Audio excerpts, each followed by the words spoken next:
Hey, how's it going? Welcome back to the channel. This is going to be all the stuff I bought in October.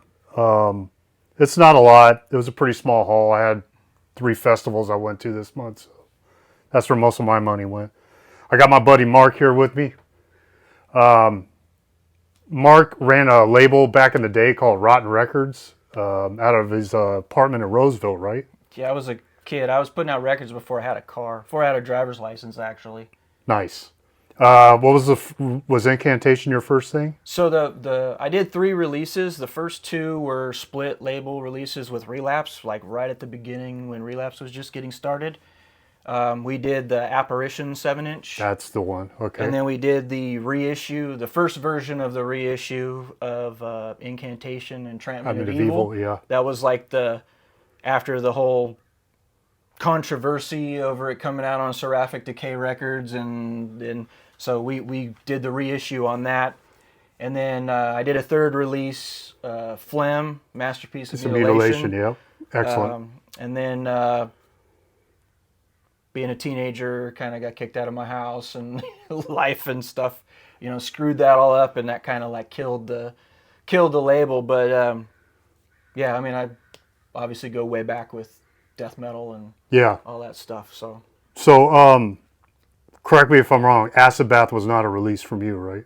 No. Okay. So there was the Rotten Records actually was like a label that DRI was running. Yeah, Kirk runs that, right? Yeah. And I think at the time I thought they were called Dirty Rotten Records, and so I was just like, fuck it, I'm just going to be Rotten Records. Yeah. And I think we actually had exchanged some letters, and I think I remember it was kind of like a joke of like, hey, yeah, that label sounds familiar, but it wasn't anything like no animosity behind it or whatever. It was just yeah, but it was short lived. Unfortunately, I had some other releases that were lined up. I was going to do the AC Meat Shits split 7-inch. I had another Meat Shits that I was going to do. And then there was also going to be Agathocles, the Agarki 7-inch. But after everything kind of collapsed on me, I just sent that stuff back to everybody. I think Agathocles put that out themselves. The AC Meat Shits, Seth from AC put that out. Oh, okay. All the stuff eventually still came out, but yeah, I was hoping that like I was going to get out of high school and run a label, and that really didn't happen. It was cool for what it was, like I said, unfortunately it fell apart. I mean, 16 years old, I was like working at McDonald's paying for... Yeah, you don't really know what you're doing at that age. For death metal records to come out. But well, I thought one of the cool things that I had, though, is I had an actual, like a hotline. It was 976 ROTN Rotten, and you could call and you could listen to samples of the records over the phone. And if you're familiar with that phlegm, of course, it's just like crazy noise. And so I know my friends would always get pissed off because I didn't know if people were calling to talk to me or if they were calling to listen to the message. So anyone that called me had to sit through 30 seconds to a minute worth of this commercial before, and then and then when it'd be over, it'd be like, dude, pick up the phone, man. Change your message, motherfucker. So it was like this constant thing. But I remember my phone machine would be going off like night and day. It was just when you had those cassettes, and it would like rewind and then it play over again. But yeah, it was just like seemed like that thing was going off constantly. That's cool. And then you released a book not too long ago, right? Yeah, early last year. Or was it 20? I can't remember if it was a year or two ago. But yeah, I wrote the biography on Rudy Ray Moore, also known as Dolomite. Dolomite, y'all. Which I was looking for the copy in the house. I couldn't find it. It's the missus' copy, so I'd hold it up for you. I'll put a picture of it right here. Still some copies left, right? Still in print? If anybody cares, still got the limited hardback. RudyRayMoore.com. You can order it there. Probably sometime later next year I might do a paperback version. But yeah, I spent 30 years working on that book, was the consultant for the Dolomite Is My Name film with Eddie Murphy. So there's a lot of history with Rudy Ray Moore with me as well. Yeah, he goes way back with that guy. Made him like a custom clock and a bunch of other cool stuff. So it's a real fan right here, y'all. All right, so let's get into this. Of course, I could just sit here and pick Mark's brain all day with this kind of stuff. So I have right here, accept Stalingrad. So if this looks familiar, it should, because in my last video, I bought this damn Stalingrad. So always check your orders before you place another order, y'all, or stuff like that's going to happen. I've done that too. Yeah. So this one is actually limited 452 out of 500. So this is the copy I'm going to be keeping. And the reason why I got so stoked on that is like a pop-up cover. That one looks like it's in good shape, the pop-up, because sometimes you can get those and the pop-up doesn't really work. Yeah, I have a few of Monomars that were like, I got them sealed, so yeah, they came out like really good. There's the color right there. Yeah, because they'll bend when they get pressed into the shipping or whatever. Like I have one for, I think it's Sabotage, Power of the Night, and then the fist sick. comes out, I think. And it just kind of, it's like wonky. It's not like, so you get it and you're like, oh, it's super limited and then blah, blah, blah. And then you open it up and the pop-up kind of isn't perfect. You know, that's the whole anal record collector thing. Yeah. Yeah, this one's pretty damn clean, as I try not to bend it, getting it back in here. All right, and then Mark's going to go over, so thankfully he's here because there'll actually be some death metal. Well, I collect all kinds of stuff, so I got more than just metal. I mean, I listen to a lot of funk and soul and R&B, and I even collect 78s of old jazz vocals and stuff. So, I mean, I'm all over the place. Yeah. But when it comes to metal, I'm going to start with this. This is Redrum. Mid to late 80s Sacramento thrash metal. Oh, sick. This is pretty cool. It's a collection of two of their demos, which is The Power Corrupts and Disarm and Survive. This was put out by a label called Cult Metal Classics. They're out of Greece. Really limited edition here. I think this one is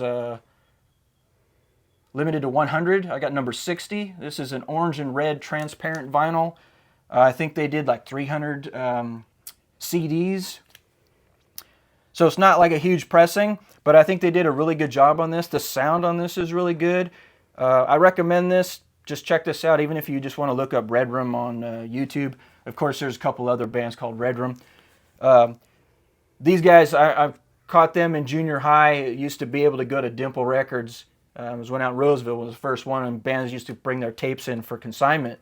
And I used to always go to the local section, pick stuff up, and I picked up both of their demos, which are on here. And they sound a lot better on here, too, so they did a really great job.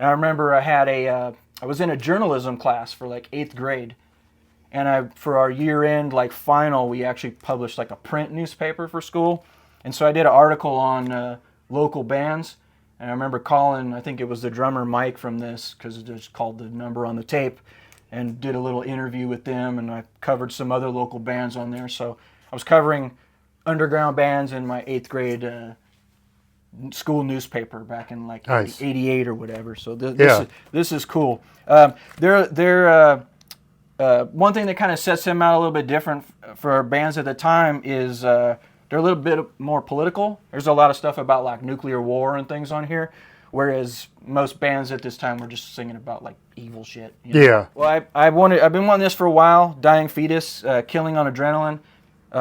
It's a little bit hard to get. I think Relapse did an issue of this several years ago. They're usually selling for like $100 a piece. But I found this from some like Spanish label, and I think they might have done like maybe 300 copies or something like that. Big Dying Fetus fan. I think Destroy the Opposition's probably like Desert Island Discs, like you take with you if you could only pick one album to listen to for the rest of your life. Okay. Yeah, I really love that album. The shitty thing about this though is they call it a gatefold, but really all it is just like a flap. It's not really like a cover. It's just kind of like a printed thing here. So I was a little disappointed in that. Like it's not like an enclosed cover. Oh wow. So that was kind of a bummer, but I didn't have to pay $100 for it. It still sounds like everything else. I've always been a little disappointed in the sound on this because the bass drum is so loud. Like I wish they would, remaster it and kind of turn that bass drum down because it's just kind of overpowering. But this Killing on Adrenaline is their second best album. I'll have to. What's the best one? Your Desert Island? Destroy the Opposition. Destroy the Opposition. Yeah. Okay, I'm gonna make a weird statement. I've never heard Dying Fetus. That's Kevin Talley is on both of these as a drummer. Yeah. Amazing drummer. Okay. He tried out for Slayer and was like one of the finalists for Slayer and stuff, I believe. So this stuff's like really on point. It doesn't have that that slam, like they're kind of lumped in with like slam metal. Yeah, which that's I'm what not really a fan of per se. But I think there's enough death metal in this to like kind of win me over. But yeah, like pretty much everything Dying Fetus to me is good. Their new album is good too, although I was a little disappointed in the recording. I love the cover of that album. I've never heard it, but that cover's sick as hell. Man. It sounds a little too, if we're getting really technical in the weeds, it just sounds a little bit too digital. Yes. Too compressed a little bit. I just file like that band under not only slam, but like the Calculator bands where it's just... Well, there's a lot of, sweeps and all this bullshit going on, but still a good band. Okay, cool. I'll check out the one you recommended. Destroy the Opposition. Destroy the Opposition. Okay. Hey, you!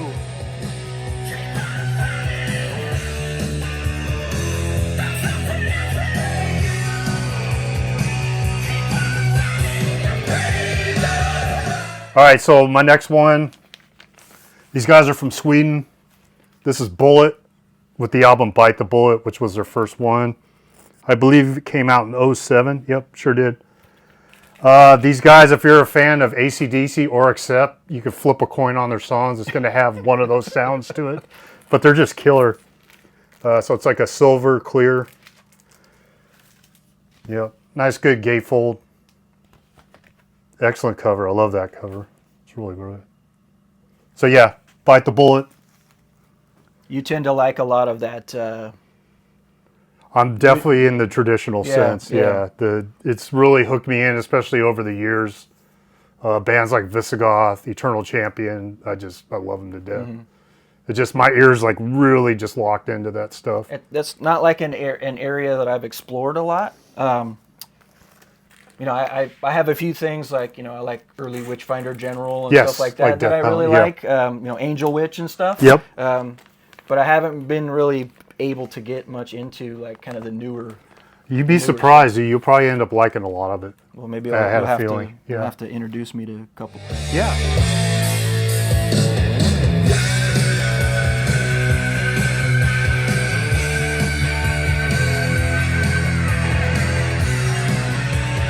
Stuff I kind of go in, like I'll buy a bunch of stuff from bands.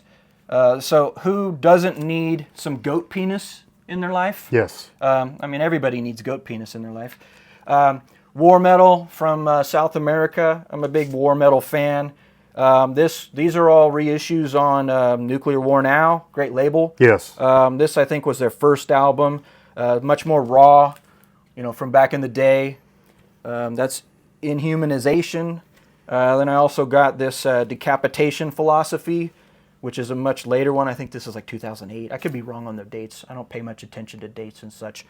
And then there was this one right here, End, which I think is from this year.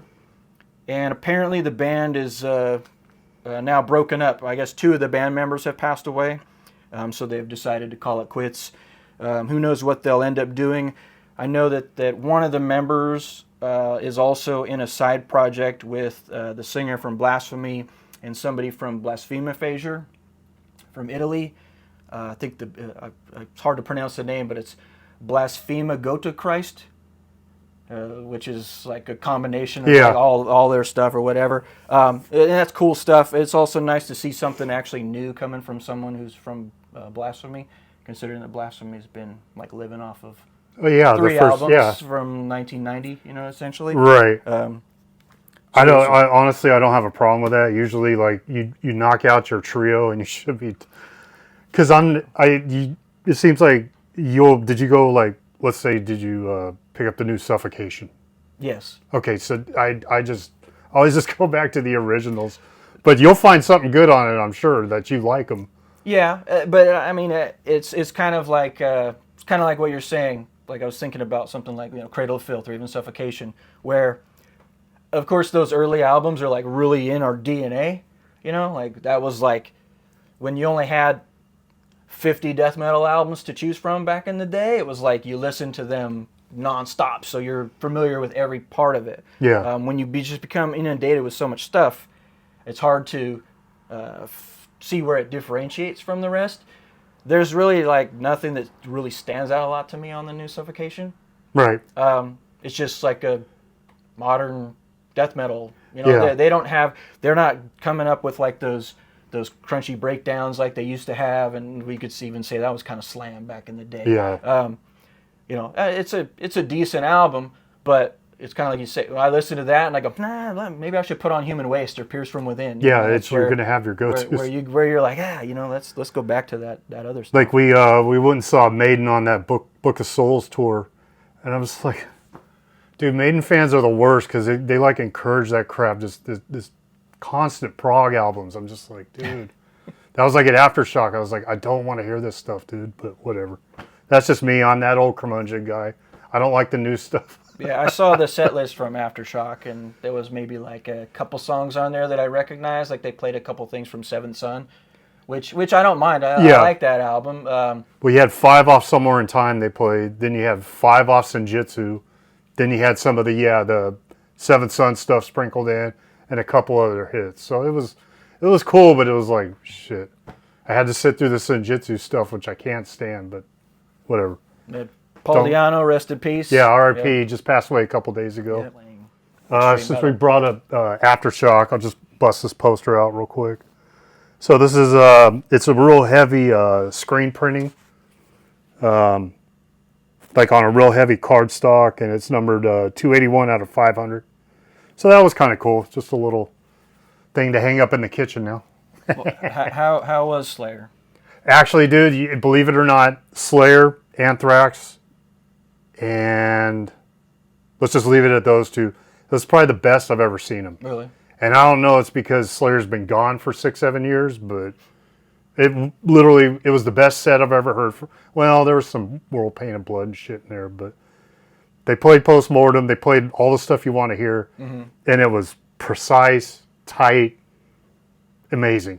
I don't know. Yeah, I saw a bunch of comments on Facebook like, "Oh, greatest set ever," and it's like, yeah, I take those with a grain of salt. Yeah, but it was, and I don't know how to explain it because the last show in Oakland, like their farewell, I don't remember it. Like I remember Aftershock, even though it just happened, I was like, holy fuck, they were good. It was incredible. And like I said, same thing with Anthrax. It's the first time my kid got to see him. They didn't. The shittiest song they played was "Got the Time." All the rest of it was killers, just from all the previous albums. So I don't know. It was amazing, man. I don't know. You had to be in there. Yeah. I mean, I saw Slayer on the final tour here in Sacramento when they played at Cal Expo, like out at the soccer field out there. Yeah. I was at that one too with Lamb of God. I don't know. And Testament, right? Well, I remember Behemoth was there. Yes. Anthrax. And Testament. Maybe, Lamb of God. Yeah. Yep. And I mean, I was soured on the night because it started really late. Yes. So like we only got like 3 songs from Behemoth and 5 songs from Anthrax. So like everybody had these real short sets, and I was sitting there going like, "Hey, I want to see some Behemoth." And yeah, that was Mother's Day 2018. I remember the date well. Yeah, because we were like outside when bands were starting. I'm like, why is this line so long? Yeah. It like wrapped around all the way down the street to Kaiser just to get in. So next up is this band Megaton Sword. And these guys are from Switzerland. And this is kind of like the riffs and stuff are killer. I think this is just regular black. Yeah, this is just regular. The riffs and stuff are really killer. It's really heavy, but kind of like Sean Killian in Violence. The vocals are going to be a gateway. You're either going to walk right through it and go, hell yeah, or you're going to go, what the f- is that?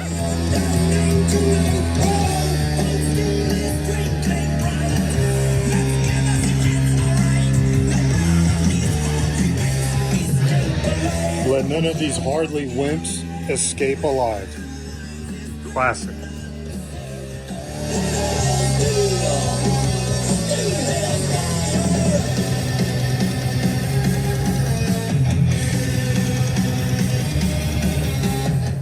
So yeah, this is their first album. They have a new album out now. It's not as good as this one. To me, this is their killer album. But Does that sword weigh a megaton? Yeah, it must, because they all got to hold it up. Yeah. Little postcards, the stickers, and then a full color poster comes with this. So yeah, I ended up ordering all this stuff from Heavy Metal Museum on Discogs. Mm-hmm. He's just got all bangers. Well, most of it's all bangers. He's pretty fair price. He's fast turnaround. And he's like one of the only accounts I know of that's 100%. And he's got like over 10,000 feedback, which is kind of crazy. Does he primarily deal in that type of metal? Everything. He has everything. Mm. So yeah, Heavy Metal Museum on Discogs. I would go through him. Check it out. I have a couple of his box sets saved. I think one's the Dawkins box set and a Candlemass box set I want to get. Mm-hmm. So, yep, check him. Sargeist, black metal, old school black metal, oldish school black metal. Tyranny Returns. This is their demo. Just a straight, boring cover. But Sargeist is really cool. This is the Feeding the Crawling Shadows. This was the follow-up to Let the Devil In, which is probably their most popular album. It was like their most clean production, I guess. Still hoping to get that on vinyl. This one seemed to rub some people the wrong way because the vocals are a little bit more deep instead of shrieking on this. So people kind of, what the hell is this? Still a good album.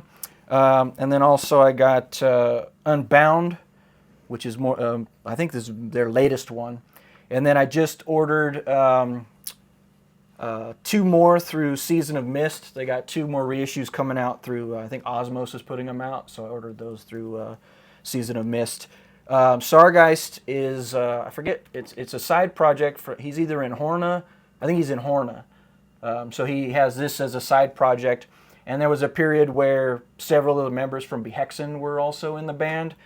And then there was, what's that place upstairs next to Royal Peacock? The club, like where we saw Incantation and stuff.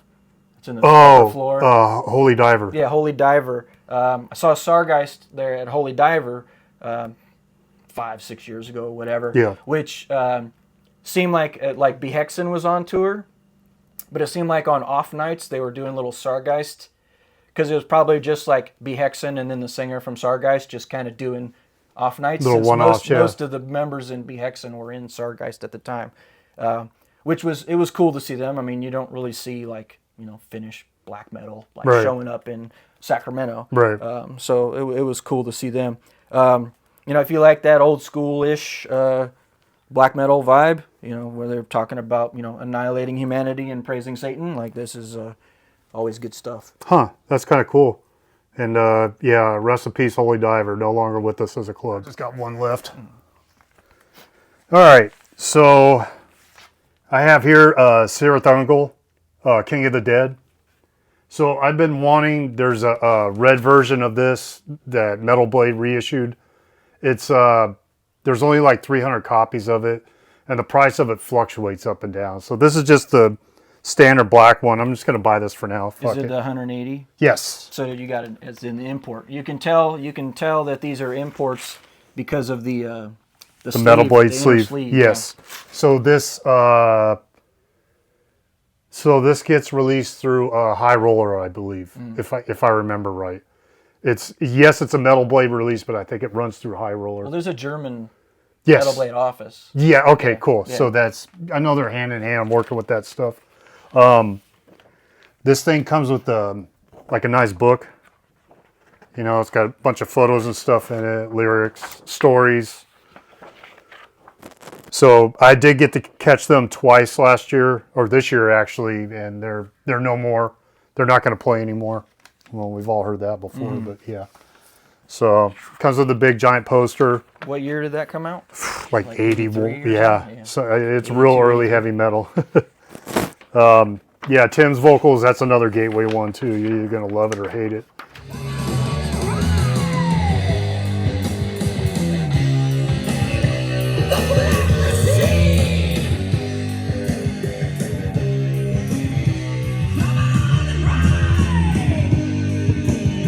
Legendary stuff. So I'm still going to be eyeballing for that red copy that's hand numbered, but I'm not going to pay a ridiculous price. Those also are the ones that come out overseas. Like I've got some hex that were done like that. Yeah. Which I love hex. Yep. If you're particular about the vinyl that you buy, I don't particularly believe that 180 gram makes your record sound any better. But I do just aesthetically like the feel of them. The depth. I don't have any like 180 gram records that have any warps to them or anything like that, even minor warps. So if you're looking to get that stuff, like I wanted, like when I bought all the King Diamond, I didn't want like the thin colored vinyl versions. For some reason, when I've been getting, like I got some Cannibal Corpse from Metal Blade, and whoever they're using, they're just like the vinyl just seemed a little cheap to me. It was kind of crackly. I had to like really clean it. Yeah. Like there's like vinyl residue chunks on there and stuff. But I do recommend going with the European pressings. Just like you'll see that sleeve. You know that when you see that sleeve that they're from Europe. They just use the plain white sleeve or black sleeve or whatever. Domestically, yeah. And a good place to order stuff is Earache. Okay. So if you go to Earache and order from England, they stock all that stuff, and you might think that you're going to have like this massive shipping charge, and for some reason they have some like hookup with DHL or FedEx or something. Where I bought like a while ago, I was just like, fuck it, I need to have all the classics, and I bought Terrorizer and Carnage and the Carcass and all that shit, and got all that stuff again, and it was probably like 15 records. And I think the shipping was only like $40. Yeah. And I got it in like 4 days. Like it was like this overnight international shipment. And same thing with the King Diamonds, because I wanted all the thick vinyl, and just like when you broke it down, it was probably like maybe $35 a record. Which is totally. I mean, that's acceptable to me. Yeah, it's very acceptable these day and age. Yeah, that's like when I'll do a high roller order, and I'll order enough shit because it's like $40 for DHL, but it'll come like So this is what you're talking about. This color, these have to be really clean. Is that what you were saying? So like I didn't have any of those. I think the only one that I got of that was colored was Conspiracy, which is my favorite. King it's a great album, by the way. It's freaking amazing. But it was all like all the newer ones, or I'll say everything past Conspiracy was stuff that I got on the imports. Oh, okay. And they're just black. They're the European versions. They're not doing colored vinyl. They're just doing strictly black. Okay. This one's still sealed, so I don't know. But I think it was like when I bought Cannibal Corpse, Eaten Back to Life. That one was a little noisy. It was like the splattery, whatever. Oh, okay. I have the red ones that Metal Blade did in 2018, I think. I'm not sure what pressing plant they're using. You can usually tell by the matrix. Some of them will say like xvinylx.com or whatever. Right. They'll say like, that they're basically everybody's using the same like 3 pressing plants. Right. So it just depends. But I mean, if you really like, having a record that has some weight to it and feels like something solid, I mean, that's the thing that part of what got me back into collecting records again, because I had sold all my stuff years ago. Like I sold all my vinyl, sold all my CDs, and just like converted it all, to digital files, and was living on an iPod, and just decided like it just felt hollow to me. I didn't have like a relationship with music. Right. If that makes any sense. I guess. No, I had the same issue too. It might sound corny, but it was like we've all done that. I've songs, sold all my shit too. It was just songs coming up on an iPod, and I wasn't really like getting to know things. So now I like really want to.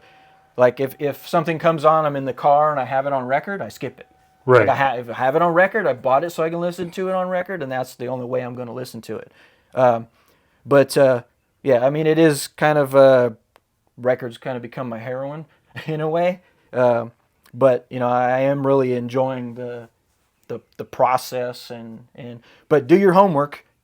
because you might buy something and realize that there's a better version, Right. or that you. One thing that you got to watch out for too is stuff that was like recorded in the 90s, when they weren't doing vinyl. Most albums were longer than 40 minutes. Yes. So you end up like getting records that don't have all the songs on them. Like they might have just cut one song off so that they don't have to do a second LP. Like I got an Ice-T album that has like a song missing, which kind of pissed me off, and I didn't know it till afterwards. They cut the last song off. I think there's a Cattle reissue that is missing a song. So that kind of Cattle Decapitation. So that's kind of annoying. There's an Exciter too. What's the one where they're peeling off the? Unveiling the Wicked. Yeah, that one's missing like 2 songs on it or something Yeah, like that. Like what the hell? That needs a repress because I have the green version of that, and it's and the the cover looks like crap. Yeah. It looks like they scanned it off a postage stamp. Yeah, it's not as bad as the New Testament artworks. Those are beyond horrible. But I was talking to I shot a comment in Melanie Lowe's Death Metal, her last album, because she got the they just did more reissues of the Malevolent albums. Yeah, I have Listenable. Yes, Listenable did. I just ordered all 3 of those. Okay, cool. Another, not to interrupt you, but another great place to order. In terms of shipping, you got to watch it though. Like Listenable, you can do like 3 or 4 records, and it only comes out to maybe $20. But then all of a sudden you add like a 5th, and it says your shipping's now like $90. Yeah. So you can break those up into smaller orders and still get like really good. I think I ordered all 3 of those Malevolent creations. Yeah. And I'm jealous of your I need Hammerheart one though. That's what I was telling her about. That she should have just ordered this one. She's like, well, you can't find them anymore, and they're really expensive. I was like, I paid $60, and that was in July. Then I went and looked. Oh, she's right. Yeah, they're not fucking. As soon as you posted that video, I was like looking it up. I was like, shit, I'm not gonna pay $150. Yeah, it must have. I'm the luckiest man alive. Yeah. I guess I don't know. You found somebody who didn't know what it was worth. Yeah. But I think all 3 of those Malevolents that I ordered with shipping came out to less than $100. Or like right around 100, 107, something like that. So again, still you're looking at like $35 a record for an import. Okay. Yeah, because I definitely got to get. I'm gonna go look at Heavy Metal Museum. Maybe he stocks them, but Retribution and Stillborn, right? That's the 3. Yeah. Okay. I got to get those too. And I don't think they're actually out yet. Oh, okay. I think they're supposed to be coming in the next couple days or something. Okay, like so that. he'll get them later. Yeah. Probably like Hell's Headbangers will get them, and all that good shit. Yeah, it's crazy, man. All right. This is some guy's side project, Grotesqueries. I don't know much about it. This is called Vile Crematory. I think this guy's on the East Coast. He's a drummer in some other band. I forget the name of them, but they're kind of one of those like throwback, like black and roll kind of bands that has kind of like higher pitched vocals and beer drinking. Yeah. I was a little bit perturbed, I guess, by the name Grotesqueries, because there's already a band called The Grotesquerie. With Cam Lee on vocals and that guy Roga Jensen, who's in like 9,000 bands. Right. Puts out an album every month. Yeah. The guitar player guy. But it's decent death metal, like modern style death metal. Got those those deep echoey vocals. Produced really well. It's like really clean sounding, without sounding like I mentioned, like the Dying Fetus compressed or anything. Like I say, it's got room in the sound. Mm-hmm. But it's nothing that's like lighting my fire right now. But I've listened to it several times, and I'm gonna keep spinning it and see if it takes hold a little bit more. Oh, okay. Infernal Curse. This is Revelations Beyond Insanity. Some more war metal stuff. These guys. This is on Iron Bonehead. These guys are from Argentina, I believe. This was kind of like a blind buy. I was just buying records somewhere, and I'll scan through and see if anything else I need to buy. Popped it up on YouTube, and this is pretty cool. This is actually growing a lot on me. It's war metal, but they've got riffs in there, so it isn't just like straight racket, which is fine. I love bands that are just racket, but this a little bit something different that stands out from some of the other bands. A lot of clangy ride cymbals and stuff, but there's riffs in there, so it's pretty cool. This one's growing on me a lot. Okay. Fulci, Duckface Killings. This is on 20 buck spin. Couple decent bands on 20 buck spin. This one's pretty cool, but there's a couple points that are disappointing on here.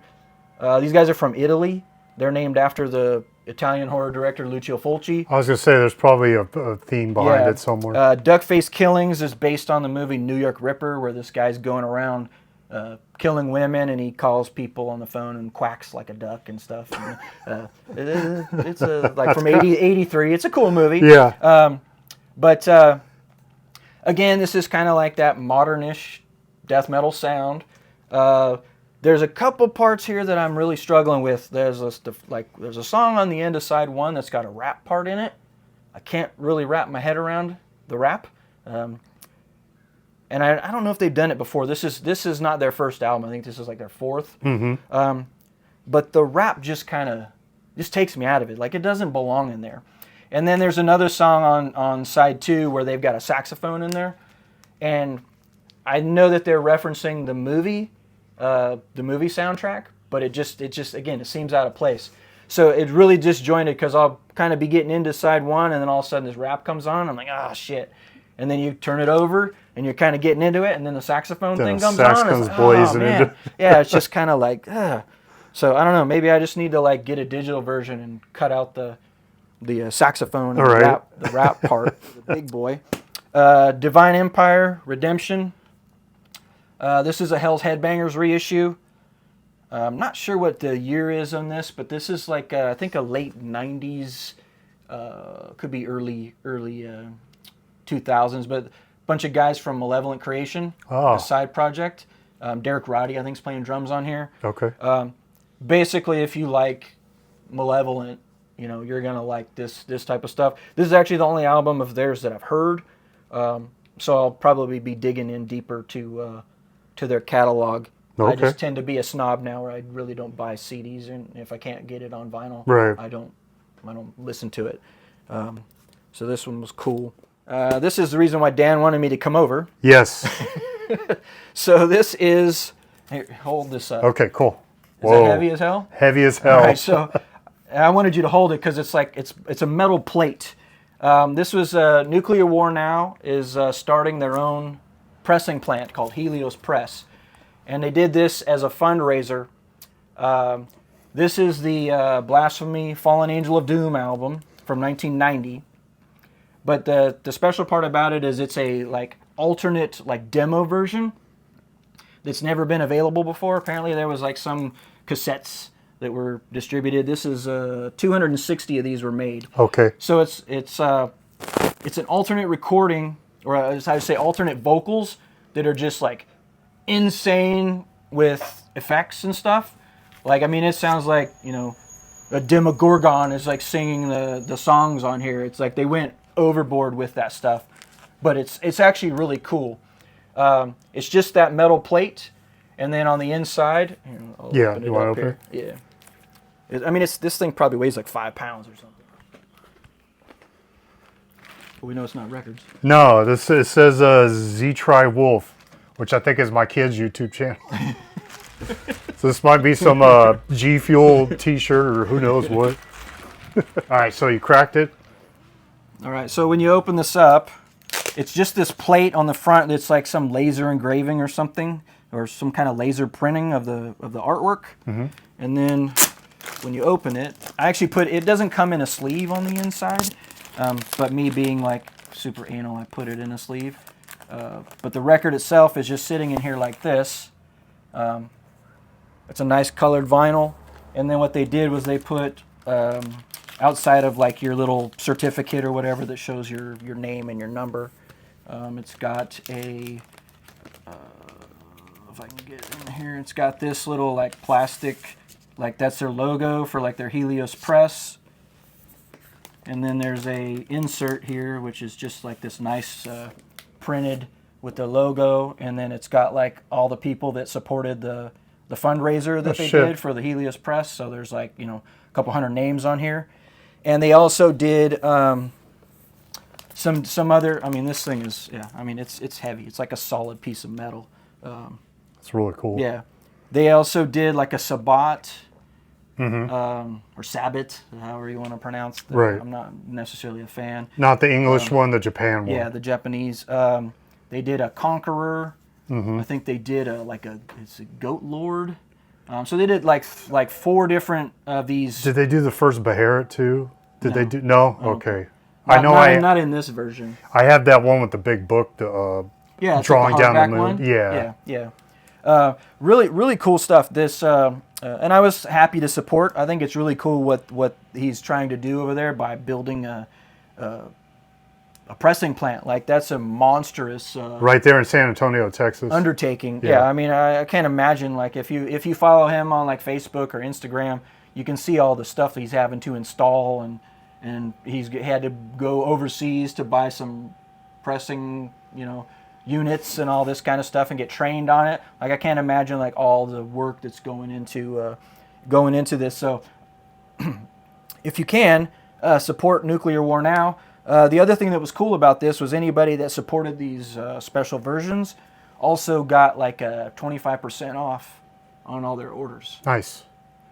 So it helps because I'll go in there and go, oh, look, I'm going to buy this. And then you see like your discount and you're like, oh, well. Oh, yeah. Yeah, and then you Click, start going through their 85 pages worth of LPs, and then before you know it, you got like a $200 order. Right. I saved $50, Yeah. or whatever, that female shopping logic. Yeah, right. Yeah. It was on sale. But this is super sick. Yesterday I sat down and I wanted to listen to the original versus this.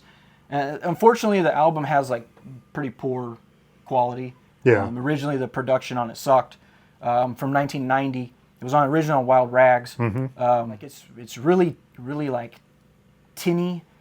There's no like bottom to it, and the vocals are more kind of like breathy on the original. This one like is it's almost like they kind of because it's off a cassette tape. It's like at a little higher volume, so it has a little bit more oomph to it than the original version. And those vocals are just like you're just like holy fuck, like Yeah. just like it's just going insane.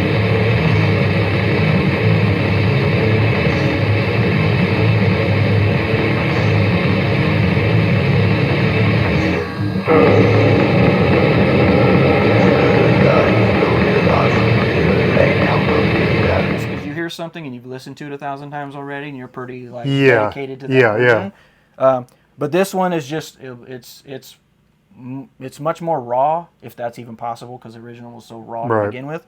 But really, really cool. I have no idea if there's ever going to be any other version of this other than this version. That was kind of like the special thing. Yeah. But yeah, actually, it's pretty cool. I go back all the way back to '89 with Blasphemy. I got their demo tape, Blood Upon the Altar, which is their best recording. Yeah. Ironically, their demo is the best thing that they probably ever did recording wise. I remember I ordered a shirt, and back in those days you would order like a band shirt, and they would just send you whatever they had. Wouldn't necessarily be like the size you ordered, or So I remember they sent me like a small, and I can't wear this, of course. So I ended up just cutting it up and putting it on my flight jacket. But then I had done a comp tape when I was in freshman or sophomore year of high school, probably freshman year. They had sent me the demo to be on the comp tape, and I did a comp called A Date with Death. Some kid who sat in front of me in like my history class drew the cover for me. And it was like a 90-minute tape. It had Blasphemy, it had Deceased, the Grave was on it. Bunch of cool bands at the time that like still hadn't put out any albums and such, from all over the world. I think Aggressor from France was on. It was a bunch of stuff. It was really cool. And they ended up thanking me on the original version of the Fallen Angel of Doom. Oh, okay. So that's kind of like my ego stroke that I'm Nice. that my comp tape that I put out is thanked on it. Yeah. Is thanked on the Blasphemy album. I remember I sat on the fence with this, and I'm kicking myself now. I didn't realize it was going to be so personalized. What did that run you? I forgot what the price tag was. And I want to say like around $100. I don't know why I didn't do it.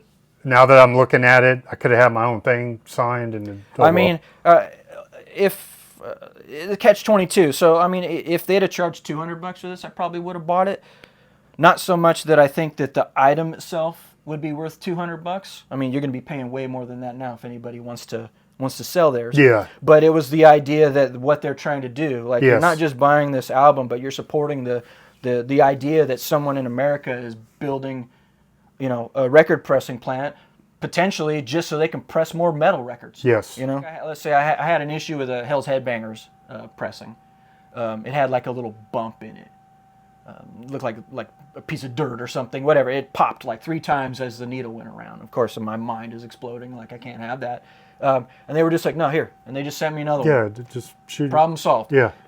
Cleopatra, on the other hand, makes you send back the record that's defective before they'll send you another one, claiming that they're supposed to get some kind of credit from their... So that part is not customer friendly, and I think I've done that 3 times with Cleopatra. Okay. Yeah, fuck that. That's like the End Records when they redid the dissections. Mm-hmm. And they all had like seam splits at the top, and I'm like, they wouldn't take them back. They knocked off like $5 a record. I'm like, fuck you guys, man. Yeah, I almost rather...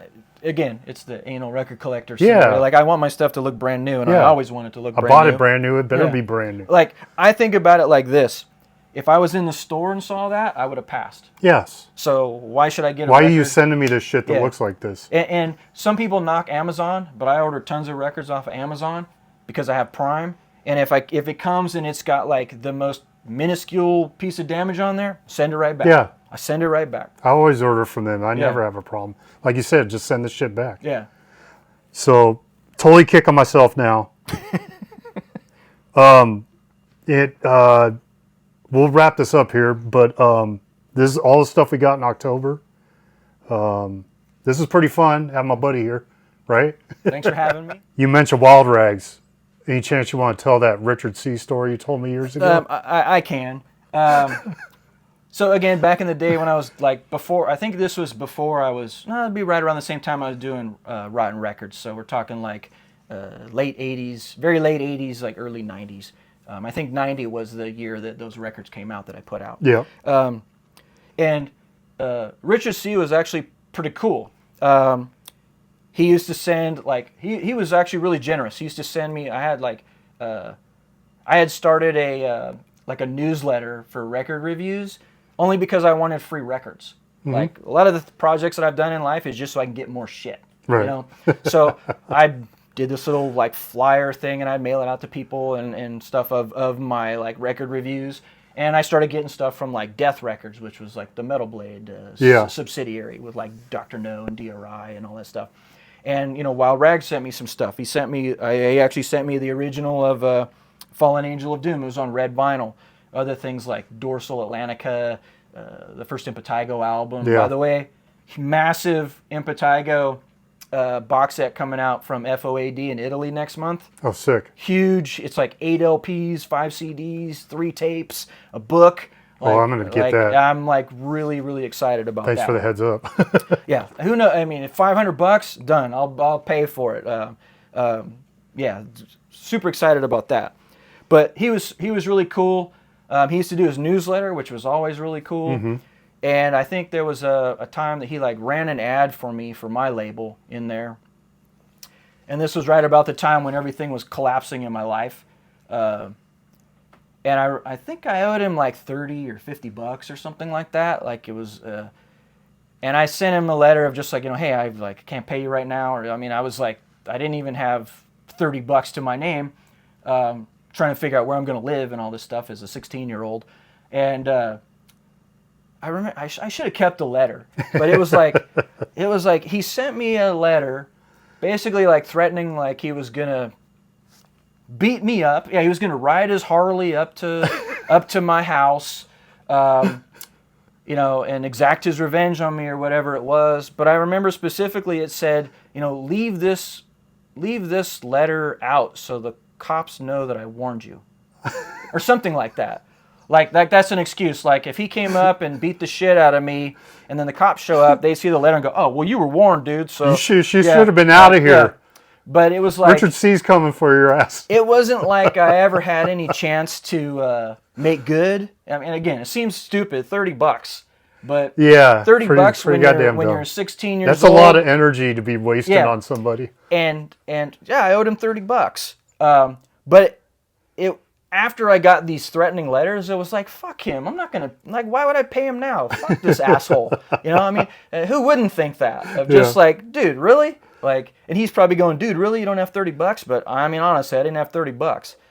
We were broke back then. I was there too. Trust me. I mean, couldn't even 59-cent bean burrito at Taco Bell. Yeah, Like, I was living off those things. Now they're like $4. Yeah. Something like that.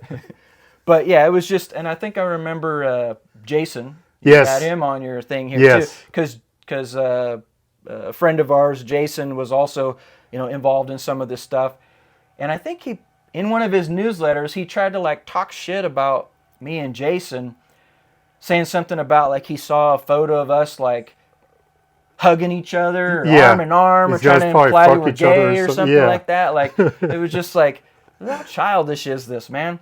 But who knows what really happened with Richard C. I